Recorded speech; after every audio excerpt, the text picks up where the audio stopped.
isso. Quer dizer, um ponto, que aliás, que eu fiz vários artigos sobre isso, é a não participação política do negro. Isso.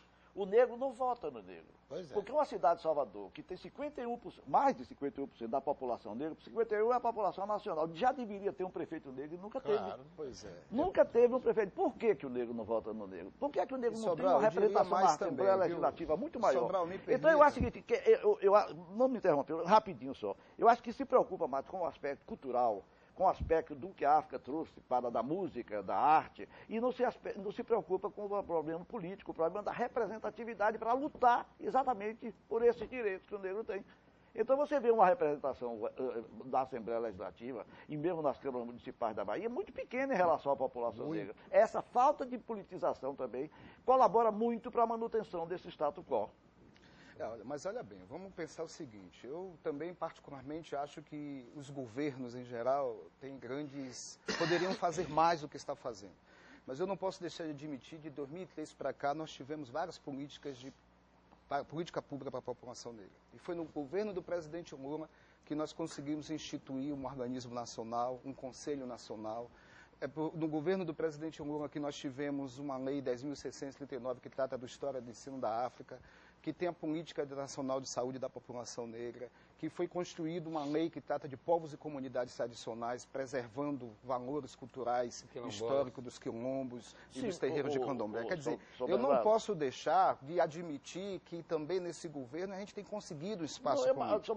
Para a gente também não fazer apenas disputa entre posições partidárias. Enquanto que o DEM, o deputado Heraldo Rocha, fez o inverso. O DEM, na verdade, entrou com ação judicial contra as cotas, contra o decreto de quilombos. O que eu estou me referindo é a própria participação do negro individualmente, o negro como população, na vida política do Estado, sobretudo, eu me referi ao cara de Salvador, sobretudo Salvador, com a população que Salvador tem de negro, não é que o governo venha fazer isso, a própria população devia ter consciência de que deveria ter a sua representação parlamentar, para lutar pelos seus interesses, para lutar pelos seus problemas, para defender suas reivindicações, e com uma população de mais de 70% da população de Salvador é negra, e você não tem um prefeito negro eleito na Bahia. Teve Anivaldo Brito, que é, por sinal, um grande candidato. Eu estou defendendo ele porque sou amigo pessoal dele e respeito a capacidade dele. E você vê, ele foi nomeado, a única vez que a cidade teve um prefeito negro foi nomeado pelo Dr. Roberto Santos, quando era governador. Por que Salvador nunca elegeu um prefeito negro? Essa é a pergunta que fica no ar. Será que essa população toda não sente a necessidade de se ver? Aí você vê os bairros ricos, como a Barra, Graça e tal, bem tratados, e os bairros pobres esquecidos. Não é uma causa disso. Então o negro deveria ter consciência disso e deveria botar sua representação na Câmara de Vereador, como se fosse um partido quase, não para não ser um partido de raça, mas um partido voltado para esse tipo de luta. Não sei qual é a fórmula política que deveria ser adotada, mas da Câmara, na Assembleia Legislativa, lutando por esses problemas específicos, locais, imediatos. Isso que nós não temos. E eu tenho escrito sobre isso e tenho defendido isso. Continue escrevendo. Mas fica no mesmo, você vê E ele é pré-candidato a deputado, e não posso dizer que é candidato, porque nós não estamos ainda, não foi realizada a convenção, espero que ele chegue na Assembleia e defenda esses interesses. Defender esses interesses. Será muito salutar. Sérgio, um dos argumentos utilizados pelos defensores da cota é com relação ao aproveitamento das pessoas que são inseridas na universidade através do sistema, que dizem que em muitos casos é inclusive superior aos que entram sem as cotas, não é isso? Corretíssimo. Então, esse argumento de que quem vai pela cota vai despreparado e não consegue se manter no ensino superior, isso também não procede.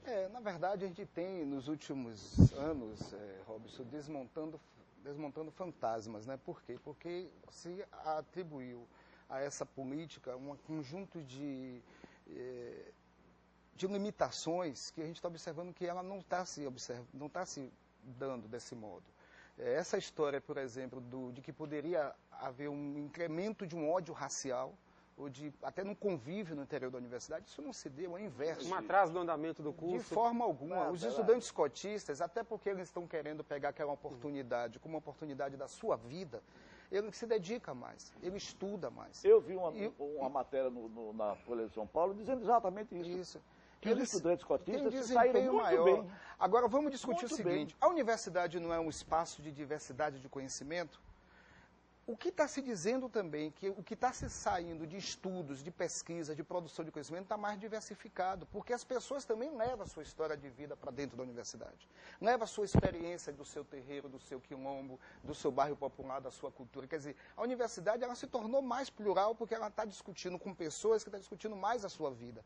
Então, não só as pessoas compondo a universidade, mas o tema que se desenvolve no interior da universidade, ele se tornou mais plural, fazendo uma justiça para o conceito de universidade, né? O conceito de universidade como espaço de diversidade de saber.